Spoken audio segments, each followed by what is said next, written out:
जब तक रसूलुल्लाह सल्लल्लाहु अलैहि वसल्लम मक्का में थे कभी भी किसी वाक़े में भी यहूदियों का जिक्र नहीं हुआ, लेकिन जब रसूलुल्लाह सल्लल्लाहु अलैहि वसल्लम मदीना गए तो वहां पे पहले से बहुत सारे यहूदी आबाद थे। अब क्वेश्चन ये है कि मदीना में इतने सारे यहूदी आए कहां से? क्योंकि यहूदियों को 1000 साल पहले से पता था कि बहुत जल्द मदीना और उसके आसपास एक पैगंबर आने वाला है। आज से तकरीबन 70 साल पहले 3 अरबी शेफर्ड्स फलस्तीन के पहाड़ों में अभी घूम फिर रहे थे कि अचानक उन्हें दूर से एक पहाड़ में एक गार, एक केव देखा। वो उस केव के अंदर गए और उन्होंने देखा कि उस केव में सिर्फ 2 जार्स पड़े हुए। उन्होंने ये जार्स खोल के देखे तो अंदर पुराने जमाने के कुछ पेपर्स और स्क्रोल्स पड़े हुए। उन्होंने सोचा पता नहीं कोई चीज होगी बस, तो उन्होंने बाजार जाकर थोड़े पैसों के बदले इनको बेच दिया। वहां से ये स्क्रोल्स किसी तरह अमेरिका के एक साइंटिस्ट के हाथ लगे, जिसको डायरेक्ट पता लग गया कि ये यहूदियों की आसमानी किताब तौरात है, लेकिन ये किसी अजीब से स्टाइल से लिखी हुई थी और आज के जमाने की सारे तौरात से मुख्तलिफ थी।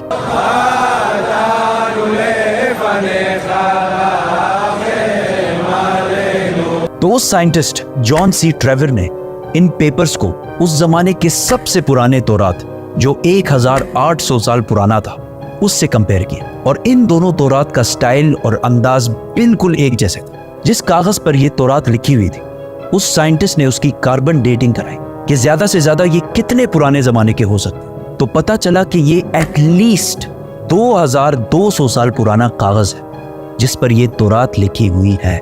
विच मीन्स कि ये तौरात जो फलस्तीन के एक गार में एक आम से अरबी शेफर्ड को मिले थे, ये दुनिया के सबसे पुराने तौरात में से एक है। इवन हजरत ईसा अलैहिस्सलाम के आने से भी पुराने का तौरात है। Copies of the Bible that are 1,000 years older than any previously known copy of the Bible? ये कंप्लीट तौरात तो नहीं है, लेकिन तौरात के बहुत सारे पोर्शंस इसमें मौजूद हैं। इन स्क्रोल्स के स्टार्टिंग में यहूदियों के एक पैगंबर आइज़ाया का जिक्र है, जिनको क्रिश्चियंस और मुसलमान दोनों एक सच्चा प्रॉफिट मानते हैं। और इस पैगंबर आइज़ाया ने फ्यूचर की कुछ प्रोफेसीज लिखी है कि आने वाले वक्तों में दुनिया में क्या क्या होने वाला है। पहली प्रोफेसी ये थी कि बख्त नसर बेबीलोन का बहुत ताकतवर बादशाह, जिसने हजारों साल पहले यहूदियों की बिल्कुल हिटलर की तरह तबाही फेर दी थी। इस तौरात की पहली प्रोफेसी ये है कि अभी तो बख्त नसर हमारे ऊपर बहुत जुल्म कर रहा है, लेकिन बहुत जल्द एक शख्स इसकी हुकूमत को तबाह बर्बाद कर दे और यहूदियों को उनके इलाके में वापस आबाद करेगा। ये प्रोफेसी इस तौरात से भी 300 साल पहले पूरी हो चुकी थी, साइरस द ग्रेट की शक्ल में, जो ईरान का एक बहुत ताकतवर बादशाह था, जिसको आज बहुत सारे मॉडर्न इस्लामिक स्कॉलर्स जुल्करनैन भी समझते हैं। Actually, he was Cyrus. He was the king of Persia. ये भी एक बहुत इंटरेस्टिंग स्टोरी है, तो सब्सक्राइब। इस तौरात की दूसरी प्रोफेसी की वजह से यहूदी मदीना में आबाद थे। इस दुनिया के सबसे पुराने तौरात प्रोफेसी कुछ ऐसे है, देखो मेरा गुलाम जिसे मैं कायम रखता हूं, मैं अपनी रूह को इसमें डालूंगा और वो दुनिया में इंसाफ कायम करेगा, और जब तक वो जमीन पे इंसाफ कायम ना कर ले वो पीछे नहीं हटेगा और ना उसे कोई कुचल सकेगा, और मैं बुतों को अपनी तारीफ छीनने नहीं दूंगा। और जिन आबादियों में कैदार के लोग रहते हैं खुश हो जाएं। कैदार कैदार इसको याद रखें। सेला के लोग पहाड़ के ऊपर चढ़कर चीख चीख कर खुशी के नारे लगाएं। Let them give glory to their Lord. Now let's break this down. सबसे पहले कहा गया है कि कैदार के लोग खुशियां मनाएं। तो अब ये कैदार कौन है और कहां है? कैदार इब्राहीम अलैहिस्सलाम के बेटे इस्माईल अलैहिस्सलाम के दूसरे बेटे का नाम, और इस कैदार के बच्चों ने अरब में एक बहुत बड़ी सल्तनत कायम की, और रसूलुल्लाह सल्लल्लाहु अलैहि वसल्लम भी इस्माईल अलैहिस्सलाम के इस बेटे कैदार की नस्ल में से। दूसरा जिक्र है बुतों का। उस जमाने में सबसे ज्यादा बुतों की इबादत अरब में की जाती थी। अब इससे यह तो क्लियर है कि पैगंबर अरब में आएगा। प्रॉफिट आइज़ाया ने तौरात में दूसरी प्रोफेसी ये की थी कि सेला के लोग पहाड़ पर चढ़कर जोर जोर से खुशी के नारे लगाएं। ये सेला लफ्ज SELA आज भी तौरात में इसी तरह लिखा जाता है। अब ये सेला अरब में किधर है? This is very interesting. मेरी बात ना माने, गूगल मैप्स तो सबके पास होता है। गूगल मैप्स पर लिखें सेला अरब اور सर से दबाएं। आप सीधा इस पहाड़ की लोकेशन पर पहुंचेंगे। ये पहाड़ आज भी मदीना में है, और सिर्फ मदीना में ही नहीं बल्कि मस्जिद नबवी का सबसे नजदीक पहाड़ यही सेला पहाड़ है। मस्जिद नबवी से ये पहाड़ सिर्फ 500 मीटर दूर है, किलोमीटर भी नहीं, मीटर। तो तौरात में सेला के लोगों को कहा गया है कि पहाड़ पर चढ़ो और खुशी के नारे लगाओ, क्योंकि सब कुछ तौरात में यहूदियों को पहले ही बता दिया गया था। यहूदियों को इस बात का पूरा अंदाजा था कि बहुत जल्द मदीना में एक पैगंबर आने वाला है। तो आहिस्ता आहिस्ता बहुत सारे यहूदी फलस्तीन से मदीना और इसके आसपास शिफ्ट होना शुरू हुए कि काश हम उस पैगंबर से मिल सकें। और एक दफा तो यहूदी और रोमन एम्पायर की लड़ाई के बाद बहुत सारे यहूदी मदीना और इसके गिर्द जमा होना शुरू हुए, और खैबर को, जो मदीना के सबसे करीब सिटी समझी जाती थी, उसको अपना हेडक्वार्टर बनाया। मदीना के अरब यहूदियों के नॉलेज और उनके बिजनेस करने के तरीके से बहुत ज्यादा इम्प्रेस थे, जिस तरह आज भी पूरी दुनिया यहूदियों के इंटेलिजेंस और बिजनेस के तरीके से बहुत इम्प्रेस है। आहिस्ता आहिस्ता मदीना में यहूदी बढ़ने लगे और मदीना के अरबियों और यहूदियों के दरमियान लड़ाइयाँ होना शुरू हुई। और हमेशा यहूदी मदीना के अरबियों को कहते थे कि आज तो तुम लोगों ने जो करना है कर लो, लेकिन जब हमारा पैगंबर आएगा तब हम तुम लोगों को नहीं छोड़ेंगे। मदीना के अरबी हमेशा इस बात से डरते थे कि कहीं वाकई इनका प्रॉफिट आके हमें खत्म ही ना कर दे। मदीना वालों को जनरेशंस एंड जनरेशंस तक ये बात बताई जा रही थी, जिसकी वजह से मदीना वालों को यकीन हो गया था कि बहुत जल्द एक पैगंबर आने वाला है। इस सब के दरमियान अचानक एक दिन मक्का से एक आदमी मदीना आया जिसका नाम था मसअब बिन उमैर, और उन्होंने मदीना के लोगों को इस्लाम की दावत दी और बताया कि मक्का में एक अरबी पैगंबर आया है जिसकी बात कोई भी मक्का में नहीं माना। ये सुनकर मदीना वाले हैरान हो गए कि एक अरबी बोलने वाला पैगंबर, हो सकता है ये वही पैगंबर है जिससे यहूदी हमें बार बार डराते रहते। तो मदीना वालों ने डायरेक्ट दुनिया में सबसे पहले इस्लाम कबूल कर लिया। यहूदियों को जब इस बात का पता चला कि हमारा पैगंबर तो अरबियों में आ गया, तो उन्होंने साफ डिनाई कर दी कि ये वो पैगंबर है ही नहीं। लेकिन फिर भी कुछ यहूदियों ने इस्लाम कबूल भी किया और इस्लाम के लिए जान भी दी। और तौरात में मोहम्मद सल्लल्लाहु अलैहि वसल्लम के बारे में जो पहले से कहा गया था, ये भी यहूदी जो मुसलमान हो गए थे, ये भी उन्हीं यहूदियों ने डिस्कवर किया था। इसीलिए हजरत सलमान फारसी को भी एक क्रिश्चियन प्रीस्ट ने मदीना ही भेजा था कि वहां एक पैगंबर आने वाला है। यहूदियों ने इस सब को डिनाई कर दिया कि ये वो पैगंबर है ही नहीं, और सिर्फ इनको पैगंबर मानने से इनकार नहीं किया, बल्कि रसूलुल्लाह सल्लल्लाहु अलैहि वसल्लम के खिलाफ हर तरह की साजिश भी की। लेकिन यहूदियों की ताकत खैबर की जंग के बाद पूरे अरब में हमेशा के लिए खत्म कर दी, और वो सारा माल जो यहूदियों ने हंड्रेड्स ऑफ ईयर्स में जमा किया था, सारा मुसलमानों को मिल गया। और मक्का वालों को भी पता चल गया कि खैबर के बाद अगली बारी मक्का वालों की। सबसे पहले काबा को मक्का में इब्राहिम अलैहिस्सलाम ने बनाया था, we all know that।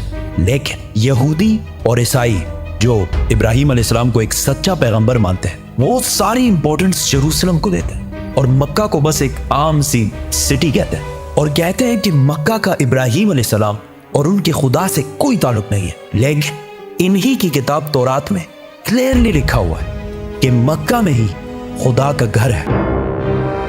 आज से 80 साल पहले वर्ल्ड वॉर 2 में हिटलर ने जब नेदरलैंड्स को फतह किया, तो आज जितने भी यहूदी थे उन सारों को एक लाइन में खड़ा किया और आहिस्ता आहिस्ता इन सारों को एक कमरे में ले जाया गया, जिधर गैस से इन सारों को आसानी से कत्ल कर दिया जाता। उधर खड़े सारे यहूदी अपनी मौत का इंतजार कर रहे थे, और इन सब की जबान पर तौरात का एक ही कलमा था, साम 84। ये साम 84 यहूदियों की मेन किताब तनाख और हिब्रू बाइबल के बुक ऑफ साम्स में लिखी हुई है। तनाख यहूदियों के लिए सबसे इंपॉर्टेंट किताब है, और इस तनाख के 3 मेन हिस्से हैं। तौराह जो मूसा अलैहिस्सलाम पर नाजिल हुई, नबियान जो यहूदियों की बाकी पैगंबरों पर नाजिल हुई, और कैटुएम जिसका एक हिस्सा द बुक ऑफ साम्स है जो दाऊद अलैहिस्सलाम पर नाजिल हुई थी, जिसे मुसलमान ज़बूर के नाम से जानते हैं। साम 84 में लिखा है, कितनी खूबसूरत है आपके रहने की जगह, ए अजीम रब। ब्लेस्ड आर द पीपल जो आपके घर में रहते हैं और हर वक्त आपकी इबादत करते हैं, और उनका दिल सिर्फ पिलग्रिमेज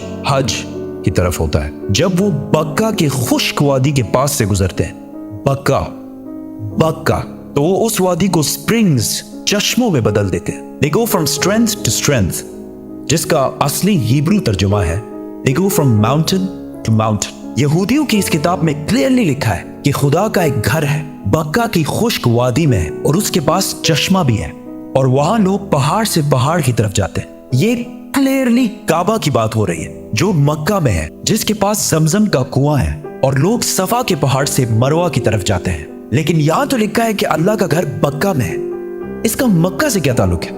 ताल्लुक है कुरान की सूरह आले इमरान में अल्लाह फरमाते हैं कि कह दीजिए कि अल्लाह ने जो कहा है सच कहा है और पैरवी करो इब्राहिम की जो बिल्कुल अपराइट थे और मुशरिक नहीं थे।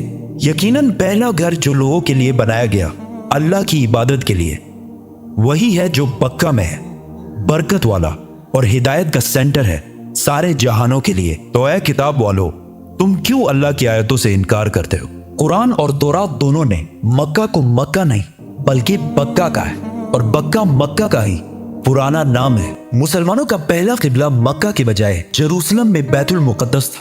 एक दिन मदीना में रसूलुल्लाह सल्लल्लाहु अलैहि वसल्लम मस्जिद में नमाज पढ़ा रहे थे कि अचानक अल्लाह की तरफ से हुक्म हुआ कि जहां भी हो अपना रुख बैतुल मुकद्दस से फेर कर मक्का में काबा की तरफ करो। तो रसूलुल्लाह सल्लल्लाहु अलैहि वसल्लम नमाज के दौरान ही 180 डिग्रीज काबा की तरफ टर्न हुए और पीछे खड़े सारे सहाबा ने भी ऐसा ही किया और इस तरह पहली दफा मुसलमानों का नया किबला बना। तो यहूदियों ने कहा कि मुसलमानों ने असली किबले बैतुल मुकद्दस को छोड़कर पता नहीं कहां से एक नया किबला इजाद कर लिया। यहूदी और हिस्टोरियंस दोनों इस बात को मानते हैं कि जेरूसलम में यहूदियों का पहला टेंपल सुलेमान अलैहिस्सलाम ने आज से 3000 साल पहले बनाया था, जबकि मक्का में काबा को इब्राहिम अलैहिस्सलाम ने बनाया था जो सुलेमान अलैहिस्सलाम से भी हजारों साल पहले गुजर चुके थे। तो मुसलमानों ने एक नया किबला इजाद नहीं किया बल्कि असली किबले की तरफ वापस गए हैं। यहूदी मजहब में इब्राहिम अलैहिस्सलाम ने इस्माइल अलैहिस्सलाम और उनकी मां हाजर को पारान के डेजर्ट में छोड़ा था, जिसको आज बहुत सारे हिस्टोरियंस हिजाज का इलाका समझते हैं और इसी हिजाज में मक्का भी वाक़या है। यहूदियों के रिलीजन में इस्माइल अलैहिस्सलाम की इतनी इंपॉर्टेंस नहीं है जितनी इसहाक अलैहिस्सलाम की है और वो कहते हैं कि इब्राहिम अलैहिस्सलाम को इसहाक अलैहिस्सलाम को ज़िबा करने का हुक्म दिया गया था, इस्माइल अलैहिस्सलाम को नहीं। लेकिन वो हमेशा से इस्माइल अलैहिस्सलाम और उसकी औलाद को नेक और सच्चे लोग मानते हैं और इसका अंदाजा इस मूवी के क्लिप से होगा जो यहूदियों ने मूसा अलैहिस्सलाम पर बनाई थी। जब मूसा अलैहिस्सलाम मिस्र से भागकर जैथरो के पास पनाह लेते हैं तो जैथरो उनसे कहते हैं, Abraham is the father of many nations. We are the children of Ishmael, his firstborn. We are the obedient of God. काबा को बनाने के बाद मक्का का पहला नाम बक्का था और यहाँ ज्यादातर इस्माइल अलैहिस्सलाम की औलाद आबाद थी। जैसे जैसे वक्त गुजरता गया आहिस्ता आहिस्ता बहुत सारे और ट्राइब्स भी मक्का में रहने लगे और यहाँ का नाम बक्का से मक्का में बदल गया। और ऐसा हिस्ट्री में बार बार हुआ है, जैसे बॉम्बे और मुंबई। आहिस्ता आहिस्ता लोग असली रिलीजन को छोड़कर बुतों की इबादत करने लगे और काबा को भी अजीब अजीब बुतों से भर दिया। रसूलुल्लाह सल्लल्लाहु अलैहि वसल्लम की उम्र जब 35 साल थी तो एक दिन बारिशों की वजह से काबा की छत अचानक गिर गई। तो मक्का के लोगों ने काबा को दोबारा बनाने का इरादा किया, लेकिन सिर्फ हलाल पैसों से। जैसे ही वो काबा की टूटी दीवार बनाने लगे तो एक दीवार पर कुछ अजीब सा लिखा हुआ था। उन्होंने ये पढ़ने की कोशिश की लेकिन ये अरबी में नहीं किसी और जबान में लिखा हुआ था। आखिर एक यहूदी ने आके इनको बताया कि यहूदियों की जबान अरामेक है और इस पर लिखा है I am Allah the Lord of बक्का। और ये मैंने तब बनाया था जब मैंने आसमान और जमीन और चांद और सूरज को बनाया था और ये तब तक कायम रहेगा जब तक इसके 2 पहाड़ कायम है। और आज भी काबा के गिलाफ के ऊपर मक्का नहीं बक्का लिखा हुआ है। काबा जब दोबारा मक्का वालों ने बनाना शुरू किया तो सारे कबीलों की आपस में लड़ाई शुरू हो गई। कौन सा कबीला हजर अस्वद को उसकी असली जगह पर लगाएगा? तो आखिर कुरैश के सबसे बड़ी उम्र वाले शख्स ने कहा कि जो भी नेक्स्ट काबा के दरवाजे से एंटर होगा वही डिसाइड करेगा। एंड अचानक रसूलुल्लाह सल्लल्लाहु अलैहि वसल्लम काबा में दाखिल हुए और वो पैगंबर नहीं थे इस टाइम। तो सब ने कहा कि हमें मंजूर है क्योंकि मोहम्मद सबसे ज्यादा सादिक और अमीन है। तो रसूलुल्लाह सल्लल्लाहु अलैहि वसल्लम ने इनकी लड़ाई खत्म करने के लिए हजर अस्वद को एक चादर के दरमियान में रखा और सारे कबीलों को कहा कि इस चादर को साइड से पकड़ लो। और जैसे ही वो उस जगह पहुंचे तो रसूलुल्लाह सल्लल्लाहु अलैहि वसल्लम ने हजर अस्वद अपने हाथों से काबा के अंदर फिट किया। लेकिन काबा इस टाइम भी 360 बुतों से भरा हुआ था और काबा की चाबी उस्मान बिन तलहा के पास थी। पैगंबर बनने के बाद एक दिन रसूलुल्लाह सल्लल्लाहु अलैहि वसल्लम उस्मान बिन तलहा के पास आए और उनसे काबा की चाबी मांगी तो उन्होंने कहा कि काबा की चाबी और आप, तो रसूलुल्लाह सल्लल्लाहु अलैहि वसल्लम ने उस्मान बिन तलहा से कहा कि याद रखो, एक दिन तुम काबा की चाबी मेरे हाथ में देखोगे और मैं जिसे चाहूंगा ये चाबी दूंगा। तो उस्मान बिन तलहा ने कहा कि अच्छा, तो वो कुरैश के लिए सबसे बदतरीन दिन होगा। तो रसूलुल्लाह सल्लल्लाहु अलैहि वसल्लम ने कहा कि नहीं, वो दिन कुरैश के लिए सबसे इज्जत वाला दिन होगा। इस वाकये के कुछ ही साल बाद आखिर रसूलुल्लाह सल्लल्लाहु अलैहि वसल्लम ने 10,000 मुसलमानों के साथ मक्का को फतह कर लिया और काबा के अंदर मौजूद सारे बुतों को तोड़ दिया और काबा की चाबी उस्मान बिन तलहा को वापस कर दी। इसके बाद मुसलमान अरब के सबसे पावरफुल फोर्स बन गए। लेकिन मक्का को फतह करने के सिर्फ 14 दिन बाद मुसलमान अपनी जिंदगी की सबसे मुश्किल जंगों में से एक के लिए हुनैन की तरफ रवाना हुए। कुरान की सबसे बड़ी प्रेडिक्शंस में से एक द ग्रेट रोमन एम्पायर के बारे में थी। जब सुपर पावर रोमन एम्पायर बिल्कुल खत्म होने वाली थी, उसी टाइम कुरान ने कहा कि नहीं, जंग रोमन एम्पायर ही जीतेगी। मक्का के एक गार में जिब्राइल अलैहिस्सलाम के मोहम्मद सल्लल्लाहु अलैहि वसल्लम को इकरा कहने के 8 साल पहले रोमन एम्पायर और पर्शियन एम्पायर, दो बड़ी सुपर पावर्स के दरमियान बहुत सख्त लड़ाई शुरू हो चुकी थी। ये ऐसे था कि आज अमेरिका और चाइना की फुल फ्लेज वॉर स्टार्ट हो जाए। इस जंग में पर्शियन एम्पायर ने रोमन एम्पायर को तबाह बर्बाद कर दिया था और पूरी दुनिया को ये लग रहा था कि रोमन एम्पायर, जो 1000 साल से दुनिया की सबसे बड़ी सुपर पावर थी, खत्म होने वाली है। और ये रोमन एम्पायर कोई छोटी चीज नहीं थी। आज तक पूरी दुनिया में उसी रोमन एम्पायर का बहुत बड़ा इन्फ्लुएंस है। ये वीडियो मैं बना रहा हूँ जुलाई के महीने में। पता है जुलाई को जुलाई क्यों कहते हैं? रोमन बादशाह जूलियस सीजर की वजह से, जो रोमन एम्पायर का पहला बड़ा बादशाह था। और जुलाई के बाद ऑफ कोर्स अगस्त आएगा, जो रोमन्स के दूसरे बड़े बादशाह ऑगस्टस के नाम पर रखा गया है। और इस सब के अलावा जितने प्लैनेट्स हैं, जुपिटर, मार्स, वीनस, ये भी इसी रोमन एम्पायर के खुदाओं के नाम पर रखे गए हैं। रोमन एम्पायर इस्लाम से 300 साल पहले 2 पार्ट्स में बढ़ चुकी थी, ईस्टर्न और वेस्टर्न रोमन एम्पायर, जिसके बाद वेस्टर्न रोमन एम्पायर तो आहिस्ता आहिस्ता खत्म हो गई। लेकिन eastern Roman empire, Byzantine empire, फिर भी दुनिया की सुपर पावर रही। इस जंग में ऐसे लग रहा था कि पर्शियंस आखिरकार इस रोमन एम्पायर को खत्म कर देंगे। इतना बड़ा काम पर्शियंस कभी भी अकेले नहीं कर सकते थे अगर उनके पास रोमन एम्पायर के अवाम का सपोर्ट ना होता। जंग से पहले रोमन एम्पायर के अवाम अपने बादशाह और अपने फौज से बहुत तंग आ चुके थे, क्योंकि इस्लाम से 8 साल पहले रोमन बादशाह मोरिस, जिसको अवाम बहुत पसंद करती थी, उसके आर्मी जनरल फोकस ने तख्त से हटा दिया था और उसकी बीवी और 8 बच्चों को उसके आंखों के सामने बहुत ही बुरी तरह कत्ल कर दिया था। और इन सब के सरों को इस्तांबुल में, उस जमाने में कॉन्स्टेंटिनोपल में, सारी अवाम के सामने लटका दिए थे। तो ये सब देखकर रोमन एम्पायर की अवाम ने इस नए बादशाह के खिलाफ हर तरफ बगावत शुरू कर दी। तो जैसे हर ताकतवर करता है, उसने इन प्रोटेस्टर्स को पूरी तरह क्रश किया और हजारों लोगों को जेलों में डाला और हजारों लोगों को कत्ल भी किया, ताकि अवाम में खौफ फैल जाए। लेकिन आहिस्ता आहिस्ता ये प्रोटेस्ट और भी ज्यादा फैलते गए। ये सब कुछ सुना सुनाया नहीं लग रहा? पर्शियन बादशाह खुसरो ने जब देखा कि रोमन एम्पायर की अवाम अपने बादशाह के खिलाफ हो गई है, तो उसने इस टाइम का फुल फायदा उठाया और रोमन एम्पायर पर हमला कर दिया। और आहिस्ता आहिस्ता रोमन एम्पायर की बहुत इंपॉर्टेंट प्रोविंसेस, सीरिया, इजिप्ट, फलस्तीन पर कब्जा कर लिया। तो आहिस्ता आहिस्ता रोमन एम्पायर की अवाम और फौज को समझ आ गई कि फोकस से ना हो पाएगा।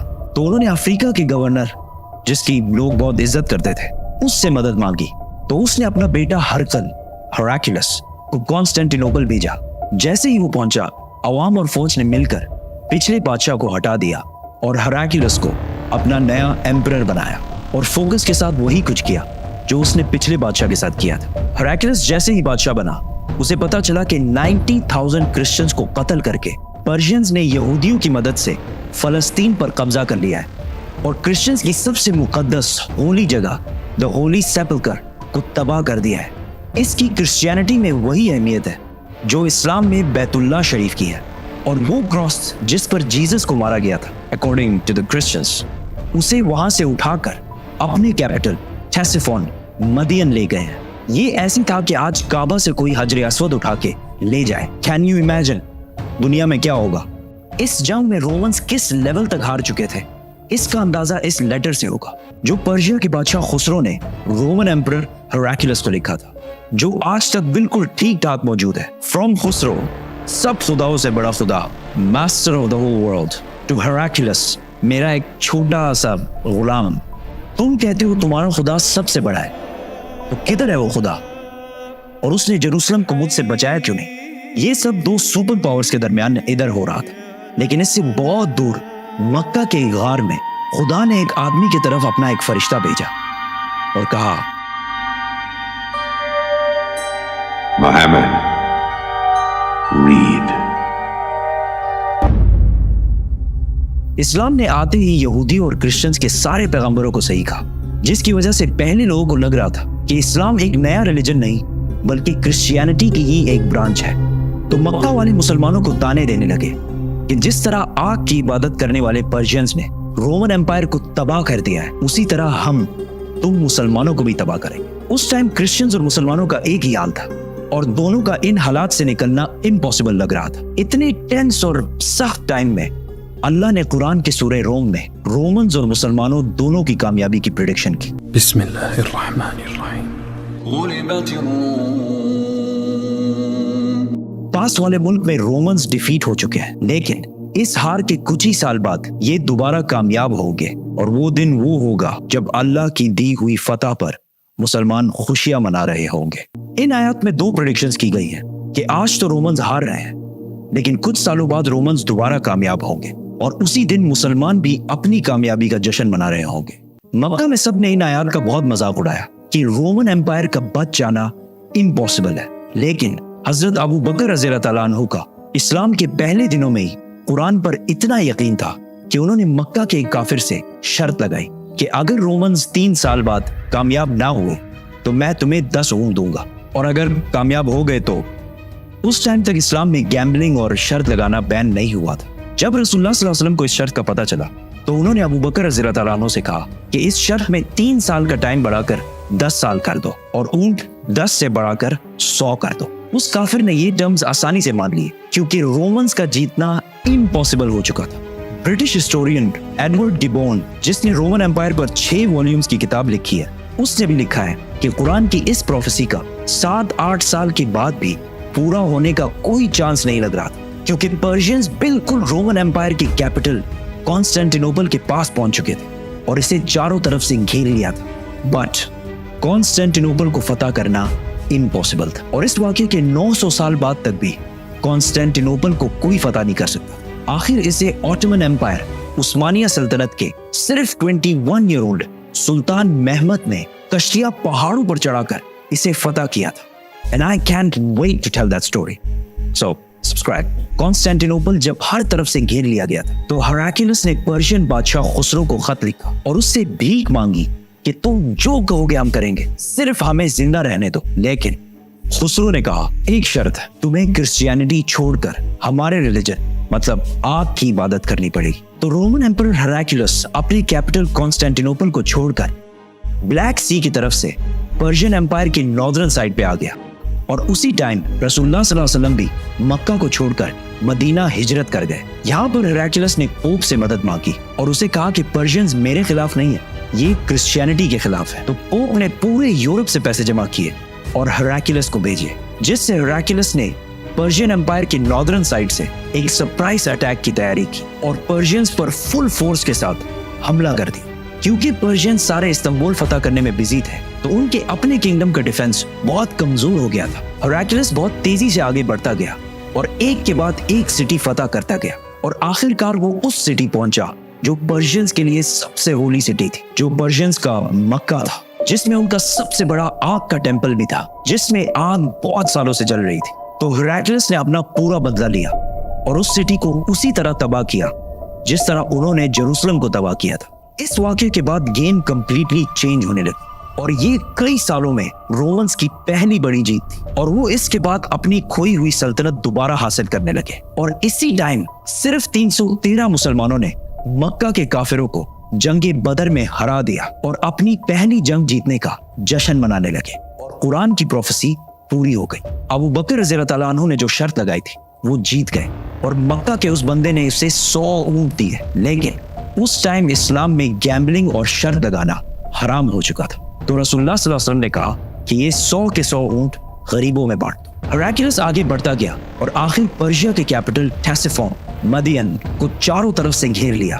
पर्शियंस को जब कोई और उम्मीद नजर नहीं आई तो खुसरो के बेटे ने अपने बाप और अपने 18 भाइयों के सर काट दिए और रोमन एम्पायर के सामने सरेंडर कर दिया। और इस जंग में रोमन एम्पायर का जितना नुकसान हुआ था वो सारे पैसे वापस करने का वादा किया और अपनी सारी फौज को रोमन एम्पायर से वापस बुला लिया। मतलब पर्शियन एम्पायर बहुत ही बुरी तरह हार गई। रोमन एम्पायर ने उस क्रॉस को जो पर्शियंस जेरूसलम से बहुत गुरूर में लेकर गए थे वापस लाया और उसे उसी जगह पर रखा जहां वो पहले था।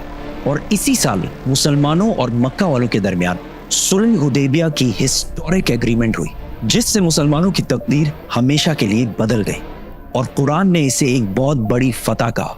हेराक्लियस अब तो दुनिया का सबसे ताकतवर बादशाह बन गया था। लेकिन सुलह हुदैबिया के कुछ ही अरसे बाद रसूलुल्लाह सल्लल्लाहु अलैहि वसल्लम ने इसी हेराक्लियस को एक लेटर लिखा और इसे इस्लाम की दावत दी। लेकिन हेराक्लियस नहीं माना और अगले कुछ ही सालों में मुसलमानों ने ऑलमोस्ट पूरी रोमन एम्पायर को फतह कर लिया और सिर्फ रोमन एम्पायर को नहीं पर्शियन एम्पायर को भी फतह कर लिया। और आज तक मुसलमानों से ये इलाके दोबारा कोई भी नहीं छीन सका।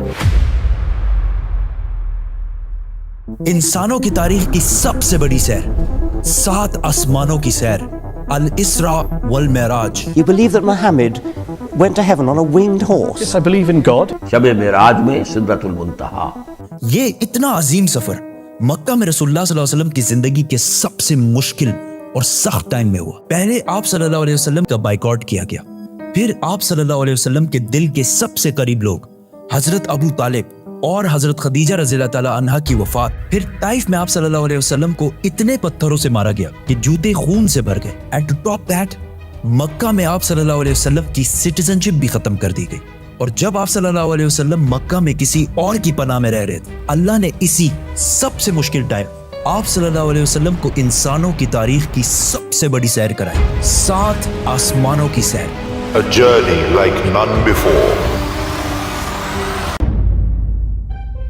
ये 7 आसमानों का सफर नबूवत के 11वें साल में हुआ, which means ऑलमोस्ट बिल्कुल मिडल में। और ये सफर रसूलुल्लाह सल्लल्लाहु अलैहि वसल्लम की जिंदगी का टर्निंग पॉइंट था। 7 आसमानों के इस सफर से पहले आप सल्लल्लाहु अलैहि वसल्लम मक्का में बहुत सख्त जिंदगी गुजार रहे थे, लेकिन इस सफर के डायरेक्ट बाद आप सल्लल्लाहु अलैहि वसल्लम ने मदीना हिजरत फरमाई, जहां एक नई रियासत के लीडर और बादशाह के तौर पर उनकी जिंदगी बिल्कुल बदल गई। एक दिन मक्का में आधी रात को जिब्राईल अलैहिस्सलाम आप सल्लल्लाहु अलैहि वसल्लम को बुर्राक पर मक्का से जेरूसलम बैतुल मुकद्दस की तरफ ले गए। ये बुर्राक नाम बर्क से निकला है जिसका मतलब है लाइटनिंग, और हो सकता है इसका ये नाम इसकी लाइटनिंग स्पीड की वजह से इसको मिला हो। बैतुल मुकद्दस में आप सल्लल्लाहु अलैहि वसल्लम ने सारे पैगंबरों की इमामत की और वहां से जिब्राईल अलैहिस्सलाम के साथ आप सल्लल्लाहु अलैहि वसल्लम पहले आसमान की तरफ रवाना हुए। पहले आसमान का दरवाजा इनके लिए खोला गया और ये दरवाजा हमारे दरवाजों जैसा नहीं था। पहले आसमान में आप सल्लल्लाहु अलैहि वसल्लम की मुलाकात आदम अलैहिस्सलाम से हुई। उनके राइट साइड पर जन्नत के लोग और उनके लेफ्ट साइड पर जहन्नुम में लोग थे। आदम अलैहिस्सलाम यूनिवर्स के पहले इंसान और दुनिया के सारे इंसान इन्हीं की औलाद हैं और आदम अलैहिस्सलाम का जिक्र कुरान में 25 दफा हुआ है। आप सल्लल्लाहु अलैहि वसल्लम ने उन्हें सलाम किया, उन्होंने सलाम का जवाब दिया और आप सल्लल्लाहु अलैहि वसल्लम दूसरे आसमान की तरफ रवाना हुए। वहां उनकी मुलाकात ईसा और याह्या अलैहिस्सलाम से हुई। ईसा और याह्या अलैहिस्सलाम एक दूसरे के कजन्स थे जिन्हें क्रिश्चियनिटी में जीसस और जॉन द बैप्टिस्ट कहा जाता है। ये दोनों पैगंबर आज से 2000 साल पहले रोमन एम्पायर के स्टेट फलस्तीन में पैदा हुए और इन दोनों कजन्स की जिंदगी बहुत ही मुश्किल हालत में गुजरी। हजरत याह्या अलैहिस्सलाम को एक जालिम हुक्मरान ने शहीद कर दिया और इनकी शहादत को आज भी लोग करबला में इमाम हुसैन की शहादत से कंपेयर करते हैं। इनके कजन ईसा अलैहिस्सलाम के साथ भी यही होने वाला था, लेकिन अल्लाह ने आखिरी टाइम उन्हें दुनिया से उठा लिया। कुरान में याह्या अलैहिस्सलाम का जिक्र 5 दफा हुआ है और हजरत ईसा अलैहिस्सलाम का जिक्र 25 मरतबा हुआ है। आप सल्लल्लाहु अलैहि वसल्लम ने इन्हें सलाम किया, उन्होंने सलाम का जवाब दिया और आप सल्लल्लाहु अलैहि वसल्लम तीसरे आसमान की तरफ रवाना हुए। वहां उनकी मुलाकात यूसुफ अलैहिस्सलाम से हुई। यूसुफ अलैहिस्सलाम आज से ऑलमोस्ट 3600 साल पहले फलस्तीन में पैदा हुए एंड वी ऑल नो कि कैसे वो वहां से इजिप्ट, जो उस जमाने का सुपर पावर था, उसके वाइस रॉय मतलब बादशाह के बाद सबसे ताकतवर वजीर बने। ये ऐसे था कि आज कोई यूके का प्राइम मिनिस्टर बने یوسف علیہ السلام کا ذکر قرآن میں 27 مرتبہ ہوا ہے اور یہ واحد پیغمبر ہے جن کی ڈیٹیلز قرآن میں بائبل سے بھی زیادہ ہے۔ آپ صلی اللہ علیہ وسلم نے انہیں سلام کیا، انہوں نے سلام کا جواب دیا اور آپ صلی اللہ علیہ وسلم جبرائیل علیہ السلام کے ساتھ چوتھے آسمان کی طرف روانہ ہوئے۔ وہاں ان کی ملاقات ادریس علیہ السلام سے ہوئی۔ ادریس علیہ السلام دنیا کے پہلے انسانوں میں سے تھے۔ آدم علیہ السلام اور شیت علیہ السلام کے بعد ادریس علیہ السلام کو انسانوں کا تیسرا نبی مانا جاتا ہے اور دنیا میں سب سے پہلے ظلم کے خلاف جہاد انہوں نے ہی کیا تھا۔ ادریس علیہ السلام کو دنیا کا پہلا سائنٹسٹ بھی سمجھا جاتا ہے کیونکہ انہوں نے پہلی دفعہ دنیا میں پین قلم یوز کیا تھا، پہلی دفعہ آسمان میں سٹارز اور پلانٹس کی موومنٹ کو آبزرو کر کے انسانوں کی زندگی آسان بنائی تھی۔ ادریس علیہ السلام کا ذکر قرآن میں 2 مرتبہ ہوا ہے۔ آپ صلی اللہ علیہ وسلم نے انہیں سلام کیا، انہوں نے سلام کا جواب دیا اور آپ صلی اللہ علیہ وسلم 5ویں آسمان کی طرف روانہ ہوئے۔ وہاں آپ صلی اللہ علیہ وسلم کی ملاقات ہارون علیہ السلام سے ہوئی۔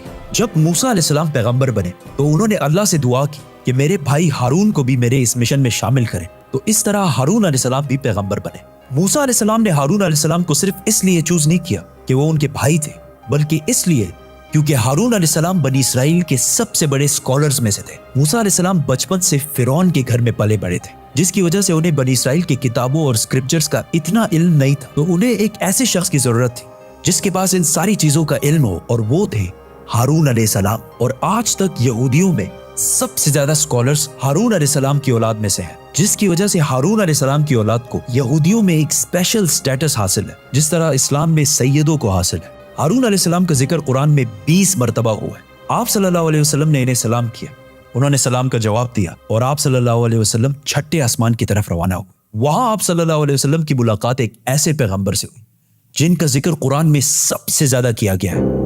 136 ٹائمز، کیونکہ موسیٰ علیہ السلام کی سٹوری کو آج تک دنیا کی سب سے زیادہ انٹرسٹنگ اور آؤٹ اسٹینڈنگ سٹوری سمجھا جاتا ہے، اور آج بھی بکس، کامکس اور ایون ہالی ووڈ کی سب سے بڑی فلمز موسیٰ علیہ السلام کی سٹوری سے کہیں نہ کہیں انسپائرڈ ہوتی ہیں، جیسے کہ superman, Harry Potter and many ادرس۔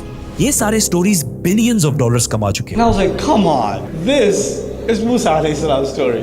ہوا ایسے کہ جب یوسف علیہ السلام مصر کے پرائم منسٹر بنے تو انہوں نے اپنے 11 بھائیوں کو بھی ایجپٹ میں آباد کیا، اور کافی جنریشنز تک وہ ادھر ہی رہے، اور آہستہ آہستہ وہ ایجپٹ کے سب سے اسٹرانگ اور رچ کمیونٹی بنے ایز یوزول۔ لیکن یہ دیکھ کر مصر کے لوگ ان سے ڈرنے لگے اور انہوں نے بنی اسرائیل پر ظلم کرنا شروع کیا، اور آخر سارے یہودیوں کو غلام بنا دیا، اور بنی اسرائیل مصر والوں کے 400 سال تک غلام رہے، جس میں انہوں نے ان پر بہت ظلم کیے۔ آخر 400 سال بعد موسیٰ علیہ السلام کے ذریعے اللہ نے بنی اسرائیل کو فرعون کی غلامی سے نکال دیا۔ وہاں سے آپ صلی اللہ علیہ وسلم 7ویں اور آخری آسمان پہنچے، جہاں ان کی ملاقات ان کی great great great grand father سے ہوئی، حضرت ابراہیم علیہ السلام۔ پچھلے ہزاروں سال سے دنیا کے سب سے بڑے ریلیجنز ابراہیمک ریلیجنز رہے ہیں، اور آج بھی دنیا کی 60% آبادی انہی ابراہیمک ریلیجنز کو فالو کرتی ہے، اور ہر دن 5 وقت کی نمازوں میں مسلمان ابراہیم علیہ السلام کے لیے اسپیشل دعا کرتے ہیں۔ اس کے بعد آپ صلی اللہ علیہ وسلم سدرۃ المنتہا کے پاس پہنچے۔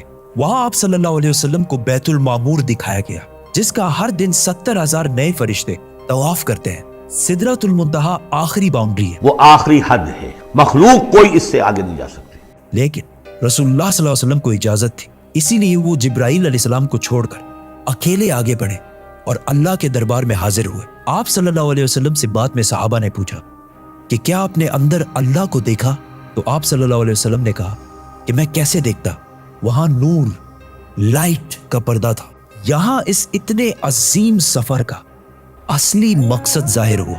یہاں اسلام کا سب سے بڑا حکم مسلمانوں پر فرض ہوا، نماز، جو پچھلے 1400 سال سے پورے دنیا کے کونے کونے میں ادا ہو رہی ہے۔ اس سے پہلے نماز فرض نہیں ہوئی کیونکہ مکہ میں مسجد بنانا امپاسبل تھا، لیکن آسمانوں کے اس سفر کے بعد مسلمانوں نے مدینہ کی طرف ہجرت کی اور وہاں اسلام کی پہلی مسجد بنائی، اور اسی نماز کی وجہ سے مدینہ میں ایک ایسی ڈسپلنڈ اور مضبوط کمیونٹی بنی جس نے آگے جا کے کچھ ہی سالوں میں رومن اور پرشین امپائر، 2 بڑی سپر پاورز کو فتح کر لیا۔ اس وقت آپ صلی اللہ علیہ وسلم پر 50 نمازیں فرض ہوئی۔ جیسے ہی آپ صلی اللہ علیہ وسلم وہاں سے روانہ ہوئے، ان کی ملاقات موسیٰ علیہ السلام سے ہوئی۔ موسیٰ علیہ السلام نے ان سے کہا کہ آپ کی امت 50 نمازیں کبھی بھی ادا نہیں کر سکتی، تو آپ اللہ کے دربار میں واپس جائیں اور ان سے اسے کم کرنے کی ریکویسٹ کر۔ صحیح بخاری میں ہے کہ رسول اللہ صلی اللہ علیہ وسلم واپس گئے اور اللہ سے ریکویسٹ کی، جس پر اللہ نے نمازیں 50 سے کم کر کے 40 کر دیں. آپ صلی اللہ علیہ وسلم واپس موسیٰ علیہ السلام کے پاس گئے تو انہوں نے کہا کہ 40 بھی امپاسبل ہے. واپس جا کر اللہ سے ریکویسٹ کریں کہ وہ 40 سے بھی کم کریں. اور اس طرح تھوڑا آنا جانا چلتا رہا اور آخر نمازیں 5 پر فکس ہوئی. لیکن موسیٰ علیہ السلام نے پھر آپ صلی اللہ علیہ وسلم کو کہا کہ آپ کی امت 5 نمازیں بھی دن میں ادا نہیں کر سکتی. لیکن آپ صلی اللہ علیہ وسلم نے کہا کہ اس کے بعد اللہ سے نمازیں اور کم کرنے میں مجھے شرم آتی ہے, میں 5 نمازوں پر راضی ہوں. آپ صلی اللہ علیہ وسلم کو اس سفر میں جنت, دوزخ اور گنہگار لوگوں کی سزائیں سب دکھائی گئی. آخر آپ صلی اللہ علیہ وسلم جروسلم واپس بیت المقدس پہنچے اور وہاں سے واپس مکہ کی طرف روانہ ہوئے. راستے میں انہیں ایک قافلہ دیکھا جن کا ایک اونٹ ان سے بھاگ گیا تھا. جیسے ہی آپ صلی اللہ علیہ وسلم واپس مکہ پہنچے تو مکہ والے سارے سو رہے تھے, which means یہ سارا کچھ آپ صلی اللہ علیہ وسلم نے ایک ہی رات میں کیا تھا. اب یہ کیسے پاسبل ہے؟ آئنسٹائن کی تھیوری آف ریلیٹیوٹی کے مطابق What is time? Time is not absolute, Time is not absolute. جس کا مطلب ہے کہ اگر ایک شخص تیز موو ہو رہا ہے اور دوسرا اپنی جگہ پر کھڑا ہے تو یہ دونوں ٹائم کو بالکل ڈیفرنٹ محسوس کریں گے. اور اگر کوئی لائٹ کے سپیڈ کے قریب ٹریول کرے تو اس کے لیے ٹائم بہت ہی سلولی پاس ہوگا. And as we know, Buraq کا نام ہی اس کی لائٹننگ سپیڈ کی وجہ سے رکھا گیا ہے. اسی لیے آپ صلی اللہ علیہ وسلم کے لیے یہ رات بہت لمبی تھی اور باقی ساروں کے لیے یہ ایک نارمل رات تھی. جیسے ہی آپ صلی اللہ علیہ وسلم مکہ واپس پہنچے, ان کو پتا تھا کہ اگر وہ یہ ساری باتیں مکہ والوں کو بتائیں گے تو مکہ والے ان کا بہت مذاق اڑائیں گے. لیکن آپ صلی اللہ علیہ وسلم نے ساروں کو کلیئرلی کمپلیٹ سٹوری سنا دی, جس کی وجہ سے مکہ والوں نے ان کا بہت مذاق اڑایا اور آپ صلی اللہ علیہ وسلم سے بیت المقدس کے بارے میں کوسچنز پوچھنے لگے, کیونکہ ان کو پتا تھا کہ اس سے پہلے آپ صلی اللہ علیہ وسلم بیت المقدس کبھی بھی نہیں گئے. لیکن اسی ٹائم آپ صلی اللہ علیہ وسلم کی میموری کو اور سٹرونگ کرنے کے لیے اللہ نے بیت المقدس کو آپ صلی اللہ علیہ وسلم کے سامنے پیش کیا, اسی طرح جس طرح آپ اس ٹائم یہ ویڈیو دیکھ رہے ہیں. مکہ والے آپ صلی اللہ علیہ وسلم سے بیت المقدس کے بارے میں پوچھتے رہے اور آپ صلی اللہ علیہ وسلم ان کے ہر بات کا جواب دیتے رہے, جس سے وہ سارے بالکل شوک ہو گئے. آپ صلی اللہ علیہ وسلم نے انہیں اس قافلے کا بھی بتایا جس کا اونٹ بھاگ گیا تھا, اور اس کے تھوڑی ہی دیر بعد وہ قافلہ بھی پہنچ گیا. اور انہوں نے کہا کہ یہ سب کچھ سچ ہے, جس سے مکہ والے اور بھی شوک ہو گئے. لیکن یہ ایسا واقعہ ہے کہ جسے آج بھی اور اس زمانے میں بھی ماننا بہت ہی مشکل تھا, جس کی وجہ سے کچھ کمزور ایمان والے مسلمان بھی اسلام سے پھر گئے. اور آپ صلی اللہ علیہ وسلم کے دوست جنہوں نے آپ صلی اللہ علیہ وسلم کو پناہ دی تھی, انہوں نے بھی آپ صلی اللہ علیہ وسلم کی بات نہیں مانی. لیکن جب ابو بکر رضی اللہ تعالیٰ عنہ کو اس کا پتہ چلا تو انہوں نے کہا کہ اگر رسول اللہ صلی اللہ علیہ وسلم نے کہا ہے تو یہ یقیناً بالکل سچ بات ہوگی, جس پر ان کا نام اس دن سے ابو بکر الصدیق پڑا. یہ سفر کوئی معمولی سفر نہیں تھا, بلکہ اس نے اسلام کی سخت دن ختم کر کے اسلام کے عروج کے دن شروع کیے. اور اس سے اگلے ہی سال مدینہ سے 72 لوگ آپ صلی اللہ علیہ وسلم کو اپنے بادشاہ اور لیڈر کے طور پر مکہ سے مدینہ کی طرف لے جانے کے لیے ہے. آپ صلی اللہ علیہ وسلم ایک ہی رات میں سٹارز, پلانٹس, گیلیکسیز کو کراس کرتے ہوئے زمین سے آسمان کی طرف گئے. اب اللہ نے قرآن میں ایک جگہ فرمایا ہے کہ زمین اور آسمان کے درمیان ہر چیز اللہ کو سجدہ کرتی ہے, which means سارے stars, galaxies, plants, mountains, trees. لیکن یہ کیسے پاسبل ہے؟ سجدہ تو اس طرح ہوتا ہے, اور کبھی سٹارز اور پلانٹس کو ہماری طرح عبادت کرتے ہوئے کسی نے دیکھا ہے؟ لیکن اللہ نے قرآن میں بار بار کہا ہے کہ یہ ساری چیزیں اللہ کی عبادت کرتی ہیں. تو یونیورس کے ان ساری چیزوں میں کوئی نہ کوئی بات کامن, ایک جیسی ضرور ہوگی. آج سے بہت سال پہلے پوری دنیا کا یہ خیال تھا کہ زمین, ارتھ ہی دنیا کا سینٹر ہے, اور زمین تو ساکن ہے بیٹا, زمین روٹیٹ کرتی ہی نہیں ہے, زمین گردش نہیں کرتی. لیکن آج سے 400 سال پہلے گیلیلیو, جو ایک اٹالین سائنٹسٹ ہے, اس نے 2 لینزز کو الائن کر کے رکھا تو اسے پتا چلا کہ ایسے کرنے سے دور کی چیزوں کو قریب سے دیکھا جا سکتا ہے. چھوٹے لیول پر ٹیلیسکوپس دنیا میں پہلے بھی موجود تھے, لیکن انہیں صرف فوجی اور سمندری سفروں میں یوز کیا جاتا تھا. لیکن گیلیلیو نے اسی ٹیلیسکوپ کو امپروو کر کے انسانوں کی تاریخ میں پہلی دفعہ اس کا رخ آسمان کی طرف کیا, جس سے اس نے دنیا سے پہلی بار سورج اور چاند کو بالکل قریب سے دیکھا. اور گیلیلیو نے ان ساروں کی موومنٹ کو آبزرو کرنا شروع کیا. 1300 دنیاؤں کو اگر ملا لیا جائے, اس سے ایک جوپیٹر بنتا ہے. گیلیلیو نے دیکھا کہ یہ بھی باقی پلانٹس کی طرح گول ہے, لیکن جوپیٹر کے اوپر جو لائٹ ہے وہ مہینے کے ڈیفرنٹ دنوں میں بالکل بدل رہی ہے، اور اس نے دیکھا کہ وینس اور سیٹرن کا بھی یہی حال ہے۔ اب یہ سب کچھ تب ہی پاسبل تھا کہ اگر یہ ساری چیزیں سورج کے گرد گھوم رہی ہوں، دنیا کے نہیں۔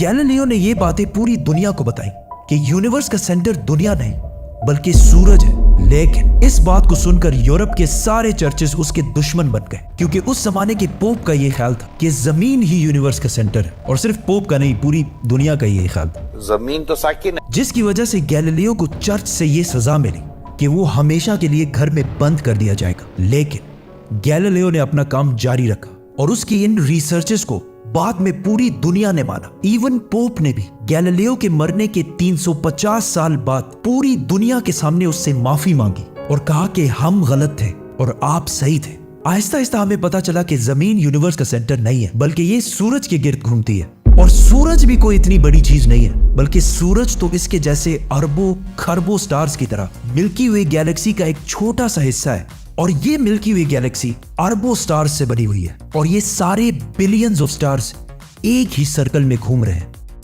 ہم تو سورج کے گرد گھوم رہے ہیں، تو سورج جیسے اربوں کھربوں سٹارز مل کر کس کے گرد گھوم رہے ہیں؟ Supermassive black hole. Have a supermassive black hole at their center.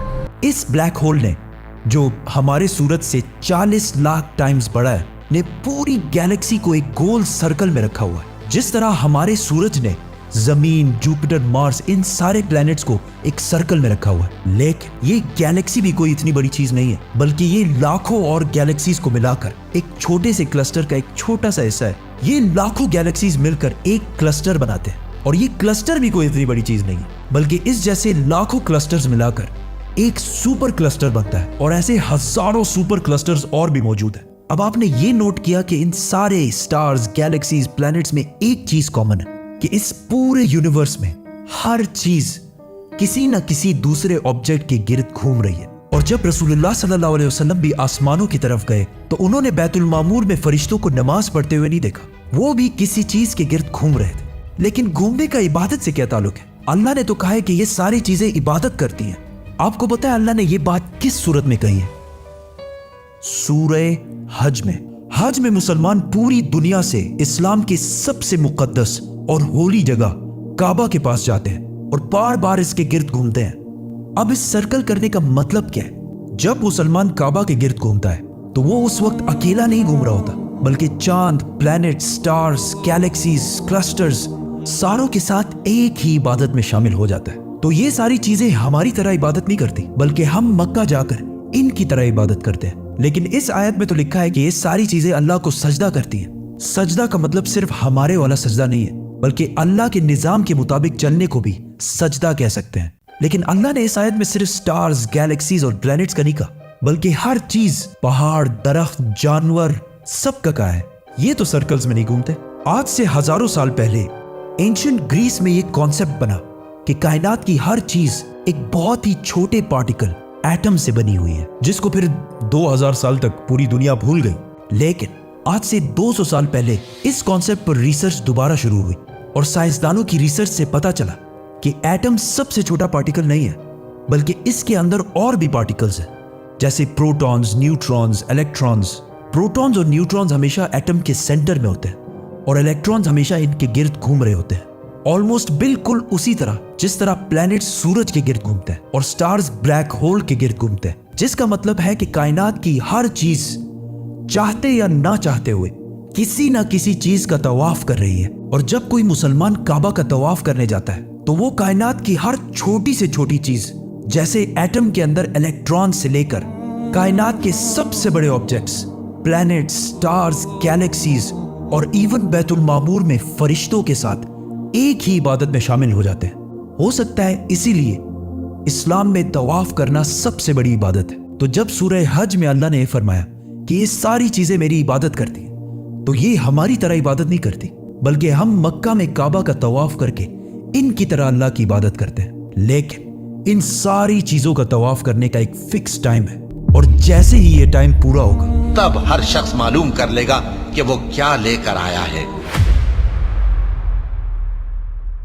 آپ صلی اللہ علیہ وسلم کی وفات سے پہلے انہوں نے صحابہ کو بہت سارے باتوں کا پہلے سے بتا دیا تھا کہ ان کے جانے کے بعد दुनिया में क्या क्या होने वाला है।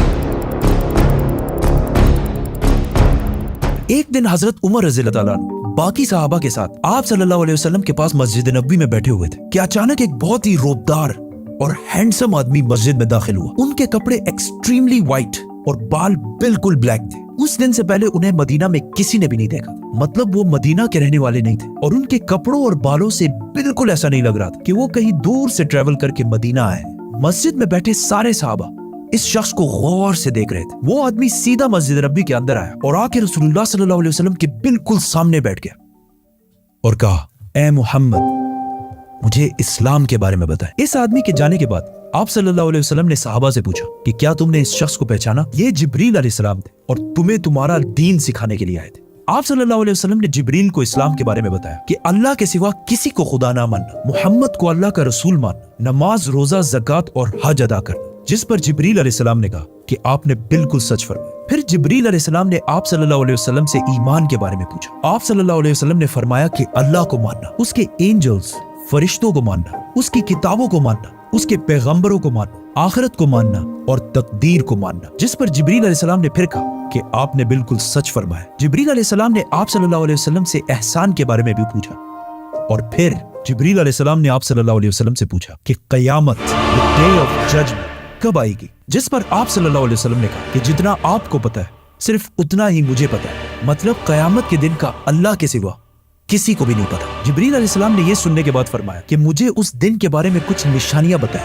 अब तक इस डिस्कशन में जितनी भी बातें हुई उन सबको आप सल्लल्लाहु अलैहि वसल्लम पहले भी एक्सप्लेन कर चुके, क्योंकि ये वाकया आप सल्लल्लाहु अलैहि वसल्लम की वफात से कुछ ही अरसे पहले हुआ था, जब ऑलमोस्ट सारा कुरान नाजिल हो चुका था। लेकिन इसके बाद जो आप सल्लल्लाहु अलैहि वसल्लम ने कयामत की निशानियां बताई, वो इससे पहले किसी को भी पता नहीं थी। और इन निशानियों का ताल्लुक सहाबा से ज्यादा हमसे है, क्योंकि जो निशानियां आप सल्लल्लाहु अलैहि वसल्लम ने बताई वो सहाबा ने अपनी जिंदगी में पूरे होते नहीं देखी, बल्कि वो निशानियां आज हम देख रहे हैं। Which means जिब्रील अलैहिस्सलाम सिर्फ सहाबा को नहीं बल्कि आज के मुसलमानों को भी कयामत की बहुत इंपॉर्टेंट निशानियां सिखाना चाहते थे। आप सल्लल्लाहु अलैहि वसल्लम ने जिब्रील अलैहिस्सलाम को जवाब दिया कि जब एक लौंडी अपने मालकन को जन्म देगी, जिसको बहुत सारे स्कॉलर्स समझते हैं कि जब औलाद अपने वालिदैन को गुलाम समझेगी, और जब ये नंगे पैर गरीब शेफर्ड्स, चरवाहे एक दूसरे से लंबी बिल्डिंग्स बनाने में कंपटीशन, मुकाबला करेंगे। जिब्रील अलैहिस्सलाम ने फिर कहा कि आपने बिल्कुल सच फरमाया और उठकर वहां से चले गए। आप सल्लल्लाहु अलैहि वसल्लम ने सहाबा को भेजा कि कोई जाकर इस आदमी को ढूंढे, लेकिन उस दिन के बाद ये आदमी किसी को भी नहीं दिखा। नाउ आप सल्लल्लाहु अलैहि वसल्लम ने नंगे पैर गरीब चरवाहों का जिक्र किया, जिन्हें उस जमाने में अरब बेडुइन्स, बद्दू कहा करते थे, जो अरब के बाकी कबीलों से हमेशा दूर रहते थे और कभी भी एक जगह पर नहीं रहते, बल्कि अपने जानवरों के साथ हमेशा ट्रेवल करते रहते थे, मतलब एक खाना बदोश नॉर्मैडिक जिंदगी गुजारते थे। ये इसलिए बहुत अजीब बात थी क्योंकि बद्दू पूरे अरब में सबसे गरीब कबीलों में से होते थे। सिर्फ उस जमाने में नहीं बल्कि इस हदीस के 1000 साल बाद भी ये बेडुइन्स अरब के सबसे लोअर क्लास होते थे। इसलिए सहाबा हैरान थे कि हमारी सोसाइटी के सबसे गरीब क्लास कैसे आपस में लंबी बिल्डिंग्स बनाने में मुकाबला करेंगे। आप सल्लल्लाहु अलैहि वसल्लम के बाद खिलाफत राशिदा हर तरफ फैलने के बाद दुनिया की सबसे बड़ी सुपर पावर बन गई। सिर्फ मुसलमानों में नहीं बल्कि ये उस वक्त तक इंसानों की तारीख की सबसे बड़ी एम्पायर थी, जो अलेक्जेंडर द ग्रेट और रोमन एम्पायर के जूलियस सीजर के एम्पायर से भी बहुत बड़ी थी। इसका फायदा उठाते हुए ये बेडुइन्स पूरे दुनिया में फैल गए, लेकिन फिर भी इनकी सबसे बड़ी पॉपुलेशन इसी अरब के इलाके में रही। आहिस्ता आहिस्ता वक्त गुजरता गया और इनका कल्चर बिल्कुल भी नहीं बदला। ये बेडुइन्स उसी तरह अपनी जिंदगी गुजारते रहे। आखिर 1000 साल बाद उस्मानिया खिलाफत के आखिरी जमाने में दुनिया पुराने तरीकों से एक नई इंडस्ट्रियल एज की तरफ बढ़ने लगी, तो आखिर उस्मानी खलीफा सुल्तान अब्दुल हमीद ने मुसलमानों को भी मॉडर्न दुनिया की तरफ लाने के लिए बहुत स्ट्रॉन्ग रिफॉर्म्स की और पूरी एम्पायर में बहुत सारे प्रोजेक्ट शुरू किए, जिसमें इस्तांबुल से मदीना तक एक ट्रेन भी बनाई गई। लेकिन इस ट्रेन के रास्ते में हमेशा एक बहुत बड़ी रुकावट थी, यही बेडुइन्स, क्योंकि इन्हीं बेडुइन्स ने इससे बहुत साल पहले 1757 में 20,000 हाजियों को शहीद भी किया था, जिसके बाद उस्मानिया सल्तनत इनके कल्चर को चेंज करने लगी और इन्हें खानाबदोश नॉर्मैडिक जिंदगी से एक परमानेंट इलाके में सेटल करने की कोशिश की। लेकिन बेडुइन कबीले उस्मानिया सल्तनत के इन रिफॉर्म्स से बिल्कुल भी खुश नहीं थे और आखिर सऊदी अरब के पहले बादशाह इब्ने सऊद ने बेडुइन्स को यूनाइट करके ऑटोमन एम्पायर के खिलाफ एक फौज बनाई और फिर ब्रिटिश की मदद से इस पूरे इलाके को फतह कर लिया, जिसे आज हम सऊदी अरेबिया कहते हैं। और कुछ सालों बाद इन इलाकों से ऑयल, तेल डिस्कवर होने के बाद यही बेडुइन्स जिनकी इससे पहले कोई औकात नहीं थी, अब दुनिया के सबसे रिच लोगों में से बने और इनमें से बहुत सारे मिलियनियर्स और बिलियनियर्स भी सामने आए। लेकिन तेल डिस्कवर होने के बाद इन सारों को पता चला कि ये ऑयल हमेशा के लिए नहीं रहने वाला, बल्कि एक दिन बहुत जल्द खत्म होने वाली है, जिसके साथ इनकी सारी लग्जरीज भी खत्म हो जाएगी। तो सबसे पहले दुबई के बादशाह शेख मोहम्मद बिन राशिद, जो एक बेडुइन बद्दू कबीले से हैं, जिन्होंने एक बार खलीज टाइम के इंटरव्यू में खुद ये कहा है कि उन्हें बेडुइन कबीले से होने पर फख्र है। उन्होंने दुबई को ऑयल से निकालकर टूरिज्म और बिजनेस की तरफ लाया और बहुत तेजी से कुछ ही सालों में दुबई दुनिया की बेस्ट सिटीज में से बन गई। और फिर कुछ सालों बाद दुनिया की सबसे लंबी बिल्डिंग बुर्जुल खलीफा भी दुबई में बनाई गई। ये अब तक इंसानों की बनाई हुई सबसे बड़ी बिल्डिंग थी। इससे पहले एक जमाने में, आज से 4500 साल पहले, इजिप्ट में फिरौनों के बनाए हुए pyramids, specifically the pyramid of Giza, इंसानों की बनाई हुई सबसे बड़ी बिल्डिंग और दुनिया की सबसे बड़ी बिल्डिंग होने का ये टाइटल इस पिरामिड के पास 3800 साल तक रहा। मतलब फिरौन के बाद 3800 साल तक कोई भी फिरौन से लंबी बिल्डिंग नहीं बना सके। लेकिन 3800 साल बाद यूरोप के एक चर्च ने पिरामिड्स का ये रिकॉर्ड तोड़ दिया, जिसके बाद पेरिस के आईफिल टावर और 9/11 में तबाह होने वाले वर्ल्ड ट्रेड सेंटर भी दुनिया की सबसे बड़ी बिल्डिंग्स रह चुकी है। इसके बारे में फिर हम बात करेंगे, तो सब्सक्राइब। दुबई के इस अजीम कामयाबी को देखकर सऊदी ने भी इसे कॉपी करना शुरू किया और मक्का में काबा के बिल्कुल सामने दुनिया की चौथी सबसे बड़ी बिल्डिंग बनाई और कुछ ही साल बाद दुनिया की सबसे बड़ी बिल्डिंग का ऐलान करती है, किंगडम टावर या जद्दा टावर, जो दुबई के बुर्ज खलीफा से भी बड़ी होगी और इस तरह सऊदी यूएई से आगे निकल जाएगा। इस सारे प्रोजेक्ट को हेड करने वाले का नाम अल वलीद बिन तलाल है, जो कुछ साल पहले दुनिया के सबसे अमीर अरब जिन के कबीले का ताल्लुक अगेन एक बेडुइन कबीले से, जिसके बाद दुबई ने सऊदी से दोबारा आगे निकलने के लिए दुबई में एक नई दुनिया की सबसे बड़ी बिल्डिंग बनाने का ऐलान किया, जो इन दोनों बुर्ज खलीफा और जद्दा टावर से भी बड़ी होगी। और आजकल हर कुछ अरसे बाद बहुत तेजी से अरब में ऐसी लंबी बिल्डिंग्स के प्रोजेक्ट्स का ऐलान हो रहा है। इवन अरब कंट्रीज एक दूसरे को ये तक नहीं बता रही कि उनके अगले प्रोजेक्ट की हाइट क्या होगी, क्योंकि फिर बाकी अरब कंट्रीज उनसे आगे निकलने के लिए उससे भी बड़ी बिल्डिंग का ऐलान कर देंगे। और इस तरह लंबी बिल्डिंग्स बनाने का एक बहुत सख्त कंपटीशन इन सारे अरब ममालिक में स्टार्ट हो चुका है, जिनमें ऑलमोस्ट सारे प्रोजेक्ट्स के पीछे ऐसे लोग हैं जिनका कोई ना कोई ताल्लुक उन्हीं बेडुइन कबीलों से। और आज ये जो कुछ भी हो रहा है, इस सब का रसूलुल्लाह सल्लल्लाहु अलैहि वसल्लम ने आज से 1400 साल पहले ही जिब्रील अलैहिस्सलाम और सहाबा को बता दिया था कि एक दिन ये बेडुइन्स, जो आज नंगे पैर और बहुत ही गरीब शेपर्ड्स, चरवाहे हैं, वो एक दूसरे से लंबी बिल्डिंग्स बनाने में मुकाबला करें। और ये कयामत की इतनी इंपॉर्टेंट निशानी है कि जिब्रील अलैहिस्सलाम खुद मुसलमानों को ये सिखाने आए थे। और आज रसूलुल्लाह सल्लल्लाहु अलैहि वसल्लम की बताई हुई इस निशानी को हम अपने आंखों के सामने पूरा होते देख रहे हैं। सब्सक्राइब।